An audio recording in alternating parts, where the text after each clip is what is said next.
Hi, Dr. Michelle of Secrets of Life and Death.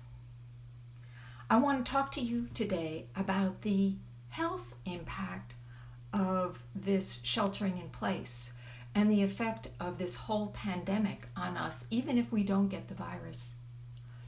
As a PhD psychosocial analyst and a practitioner of psychosomatics and 20 years of working with people around grief and loss, I can tell you exactly what's happening to your body right now and how this is influencing the way in which you feel and the way in which you operate in the world right now. The virus, all by itself, the pandemic, even without it ever infiltrating your body, is having an impact on you right now. It is stimulating fear because we read that the virus can kill us. If you're over 60, or was it 50, you're more likely to die from it. So there's fear of your own death. And fear of death is one of the biggest fears outside of public speaking that we have, because we don't know what's going to happen. And that's number two. We don't know what's going to happen. We don't know when this is going to end. We were told we were going to be sheltering in place for a few weeks, and then it became a month, and we're already into our second month. And the numbers keep rising. At least in the United States, they keep rising. And we haven't seen that leveling off.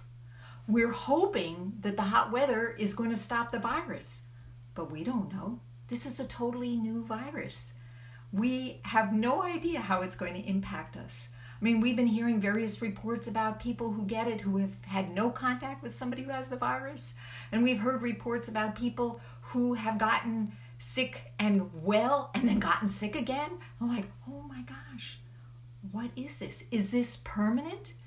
Are we going to be having to live with this virus forever, for the rest of our lives? And how is that going to change things? It's already changed things hugely, and we're all waiting to get back to normal. But maybe normal's never going to happen. Maybe things are going to change, like when they stopped making records. Well, of course, they haven't stopped making records, and things will never completely change. However, things have changed. So what else? Hold on a second. Oh, right, of course, loss of connection. That's the whole thing about sheltering in place. We are social creatures. We are actually wired to bond. We do better in groups, in community. In fact, in the olden days, whenever that was, you couldn't even survive without your group. And in fact, we're already seeing how much we are dependent on each other, especially when these shortages come up and we suddenly realize we can't get toilet paper, or where's the chicken? We are all interconnected, and we start to get a little afraid when we don't have what we're used to, the social connection of face to face. And here's another thing, right? The mask, right? What are your associations with a masked face? I can think of two. One is the hospital, right? They all wear masks at the hospital, especially if it's an emergency. It means something's really bad if they're wearing masks. And two, I have an association with cowboys, right? Cowboys, the bad cowboys, or the train robbers. So our very, early programming is associating strange things with masks. And you don't even realize it, but on that body level, it's impacting. It's activating fear hormones in your body. In addition, even if you didn't have that association with masks, we are used to connecting with each other face to face. Faces tell us a lot about what the other person is thinking, or whether they're friendly or safe. So now you cut off that information, and now you don't know how any of these people are going to react.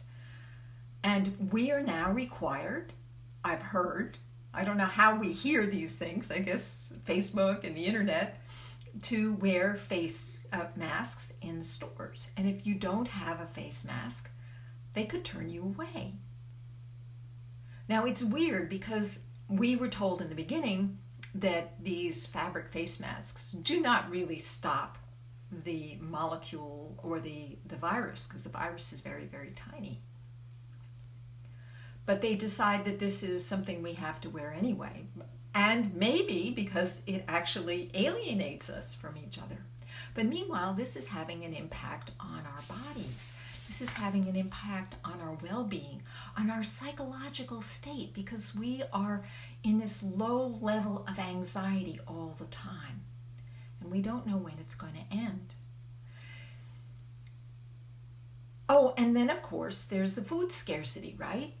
You go to the store and you can't find your chicken, or even if there isn't food scarcity, people start hoarding, which, by the way, is a biological response to fear. It's just amazing. We kind of start to operate from our lower brainstem. And I was the same way. I went into Costco a couple of weeks ago, and they had paper towels, and they hadn't had paper towels in a long time. And so I bought a whole big bundle of paper towels. These paper towels are going to last us for probably a year. We do not use paper towels that much. We could probably have gotten by on the 2 paper towel rolls that I still had. But that sort of fear activation stimulates that hoarding response, which I think is kind of mammalian. You know, it's like when the winter comes, we want to stock away our nuts. And every time we go to the grocery store, we buy as though we're never going to get to the grocery store again. And it's just the body's response to that low level of anxiety and fear and not knowing. And never knowing, because the rules keep on changing, don't they? Every time you go to the store, there's a new rule in place. I went to, Berkeley Bowl the other day. And the last time I had gone, the line went out the back end of the store. So I drove all the way around that way, and I get there and I found out that the line was in another direction. And then you're told that the store is going to open at a certain time, and then it opens up at another time. So this is very, very disturbing to an organism that likes things to be the same, to be expected instead of the unexpected. Although the unexpected is actually good for us. It sort of activates a lot of brain cells, and it activates a lot of awareness. It puts us on alert, but it also stimulates that survival mechanism of fight, flee, freeze. And that's what I'm here to talk to you about. That's the problem. When we're in that low level of stress and it continues over time, it's having a health impact on your body. The body is literally producing hormones to prepare you to fight, flee, or freeze. And you may have seen examples of this, right? Especially on Facebook. A whole bunch of posts about how this political group was doing wrong, or that political group screwed up, and who to blame, and let's blame the Chinese, and let's blame this person and that person, and blame the governor, and all kinds of things, right? There's this anger. Now, anger is actually an active response because it gets you to take action. It gives you a lot of energy to take action. However, you want to channel it in a direction that will be functional, that will be helpful. That means you have to get out of the lower brainstem and crawl up into the cerebral cortex to use your higher functioning brain. Otherwise, your responses are going to be instinctive. So another response is flee. And I've been noticing on the Facebook that the anger responses have reduced. This kind of reminds me of grief and loss. I was a grief and loss coach for over 20 years. And you remember the five responses to grief, and one of them is denial. I think that's the first one. So flee is kind of like denial. It's the avoidance of the whole situation, to distract yourself. And so how do we distract ourselves? Well, we can distract ourselves by being super busy. And if you are a coach or a healer, or you're a solo entrepreneur, you can stay busy all the time. You have that skill. But it can start to be frustrating when you don't get the results you want. Which, it reminds me of another fear that we have, and that's money, right? If you're not working, how are you making money? And if you're a health coach, if you're a healer or a coach, how do you make your money? If you've been doing it by doing live presentations or connecting with people at networking groups, this whole internet thing is a different arena. It's kind of like when people who were making cassettes and we suddenly switched to DVDs and CDs, and suddenly whole industries went out of business. It's like you need to step up to the technology. And the fact is, the technology changes all the time, doesn't it? I can't keep pace with it. It's like, okay, I've got a smartphone now. Now what?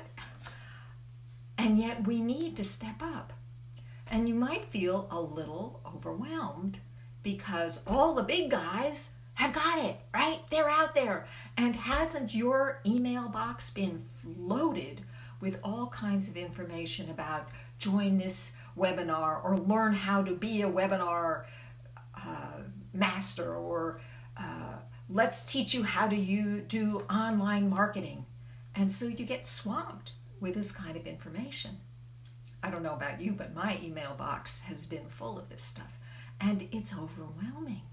And then you start to think, well, how am I going to compete? How am I going to compete? There was a little bit of a glitch in there. How am I going to compete with all these very accomplished coaches out there? I'm just an ordinary, run-of-the-mill coach. Well, I'm going to tell you how in a minute, but I have some more things I need to talk to you about. Okay, so some of the things that we do in order to cope. So that was freeze, and then finally the last one is, that was flee, and then the last one is freeze, which is to go into depression. And that is also a grief response. So I want you to understand that this sheltering in place, the change in our life landscape, is a loss. It's a loss of what we're used to. Very similar to what happens to somebody who has lost a partner. Their whole landscape changes. And they go through a period of time where they're frozen. They go through a period of time where they're angry. And they go through a period of time when they try and flee and they don't, they just distract themselves. And there is not necessarily any particular progression. And you may slip between all three of those at any time. In fact, frustration, which can happen from cabin fever, being stuck in your house all the time, can result in silly altercations with your partner. Or if you are isolated, you might start to feel a little depressed. So what do? So one of the things is that you might start doing self-soothing. Self-soothing like eating. Remember I told you about how we, as animals, start hoarding when we're afraid? Or eating, so we also start eating. Why? Because the chemistry in food can actually change your state. And if you're in a state of fear and you eat, you actually, depending on what you're eating, you can actually get, there's a chemical that you get that makes you, I got to check that out. It soothes you, it calms you down, and so you feel good. In fact, today I really wanted chocolate. And I'm trying to cut down on the chocolate because I think it interferes with my sleep.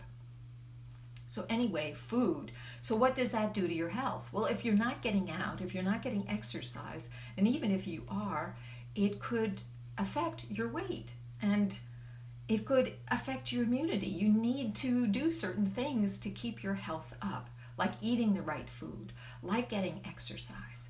But maybe you don't feel like going out and getting exercise. Maybe you're afraid to go out and get exercise.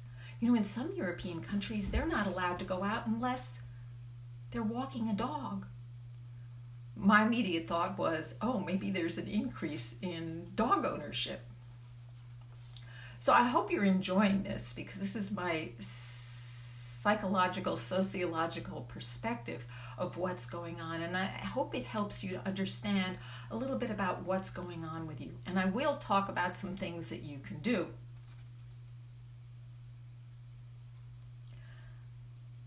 Okay, so the final thing is spending too much time on the internet.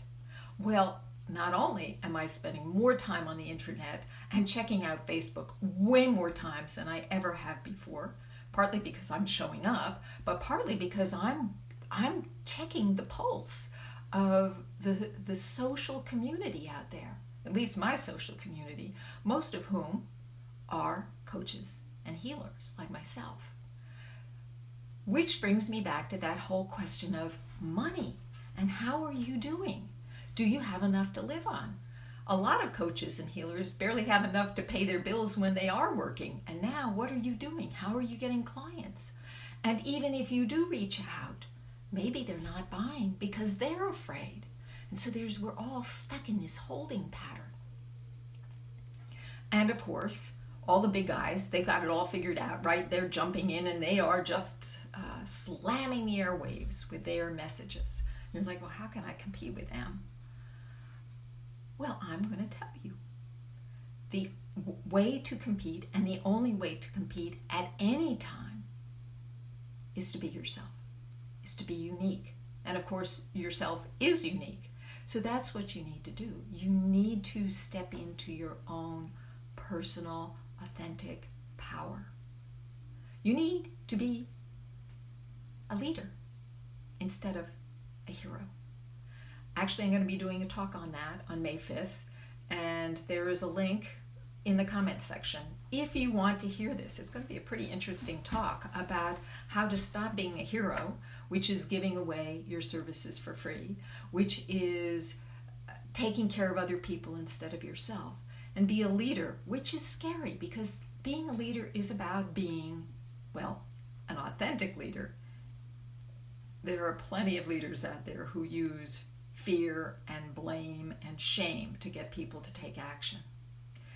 I'm suggesting that the best approach is for you to share your uniqueness. Now that could be a tall order because we've been brought up to believe that it's not okay to be ourselves, to hide ourselves. We are certainly taught that at home when our parents discourage us from our natural impulses. And we're certainly taught that in school when we're taught to sit in these tiny desks and ignore our natural impulses. So we learn to tamp ourselves down all the time throughout our childhood. And then, of course, the culture really wants a bunch of workers. They don't want a bunch of leaders. But I believe that the one thing that this world needs right now are more authentic leaders like you. And if you're a woman or you have that feminine leadership mindset, you are so needed. And I would love to help you in any way to empower you. So I was saying that we're taught not to be leaders, to be followers, to be acquiescent. I mean, it's amazing how acquiescent everybody in California has been in terms of this shelter in place. We've been very observant of the rules. We line up, we keep that space apart. And I'm not saying that you shouldn't. Please keep that way. Let's keep those numbers down. I noticed that California's kind of been inching up again. So please, by all means, stay sheltering in place. but you can also still be yourself. You can still be unique. And that's what I'm inviting you to do. And it can be a tall order. And that is the work that I do, is that I empower people, women, to step into their brilliance, to step into their unique self, and to deal with the emotions, the emotional traumas or wounds that you've had since childhood that prevent you from doing that. But more importantly, to teach you the new patterns. And actually, it's the patterns, the behavior patterns, that are most resistant to change and that take practice and practice and practice. I know all about this. I used to work on the Navajo reservation with emotionally disturbed and challenged teenagers, and had to come up with program plans where they would start to change incrementally. And the key is success. You want your people to have success, and that's what I do. Success breeds more success. Okay, so back to the body, and that's what we're here to talk about, and the health effects, and why you want to change your behavior, why you want to change your response to this shelter at home, this pandemic, that if you allow yourself to continue to be stressed, it is going to affect your health. And you don't want to be lowering your resistance to the virus. You want that immune system to be kick-ass.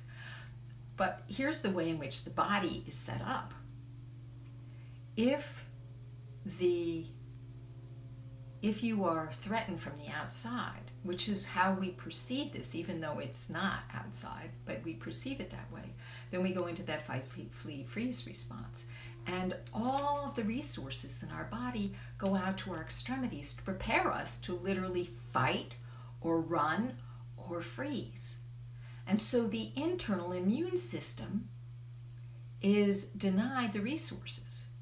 It's simply a matter of survival here. If you have a cold and a bear is attacking you, which one is primary? Which is going to take first or precedence? Well, the bear, right? Because, if he eats you up, you don't need to worry about the cold, do you? So the same thing goes here. Now, there have been plenty of things out there, plenty of posts out there on how to calm yourself down and how to meditate.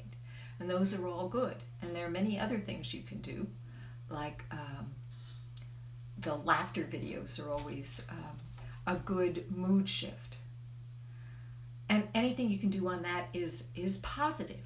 But more to the point is taking action, taking meaningful action. And that's what you're here to do as a coach or a healer, or a leader, or a change maker. So what can you do? My sister-in-law, who is a clothing designer, made it a bunch of masks. I think she's made about 100 masks, and she's been distributing them. And they are charming and colorful and creative. So she is being of service, and she is utilizing her skills. So what can you do right now to be of service? Maybe it's doing more Facebook Lives like I'm doing. This is a service. I'm not going to make any offer to you today. My only objective is to be informative, to be of service. Now, yes, that sounds a little bit like being a hero, except that this is what I actually am wired to be doing. What are you wired to be doing? How can you be of service, but not give yourself away, not put yourself at risk? So as I told you, I'm going to be doing a talk on May 5th on the difference between being a leader and being a hero, and why you need to cultivate leadership and temper the heroship or heroic behavior. Heroism actually comes from early childhood pattern of pleasing. But I'm not going to talk to you about that because I am going to talk to you about that on the talk. Let's see if I have anything else to say here. Ah, right. I want you, also part of dealing with this whole stress of the virus is how we perceive it.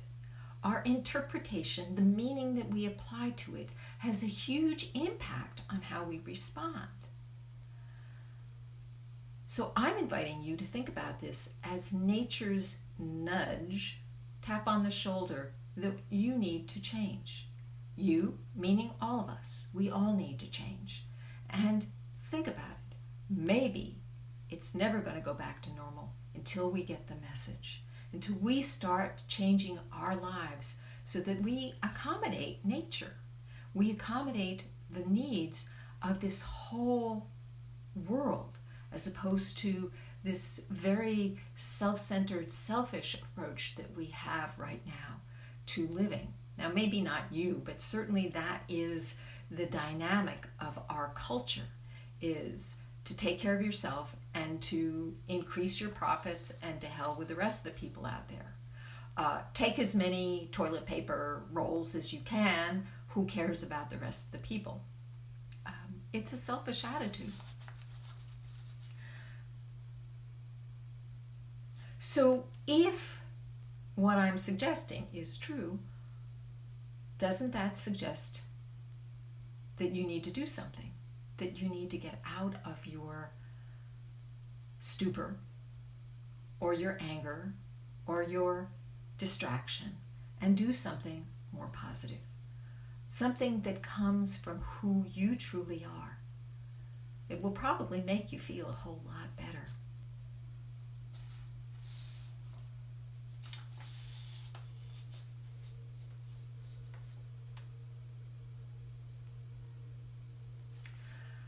Well, I think that's it for today. If you want to connect with me, I'm assuming that you are in my group, and you can send me a message. And I'm probably going to post this on the main group, my main friendship group. Connect with me. Otherwise, I hope to see you at the webinar I'm giving on May 5th, and be unique, be yourself, be brilliant, and bye for now.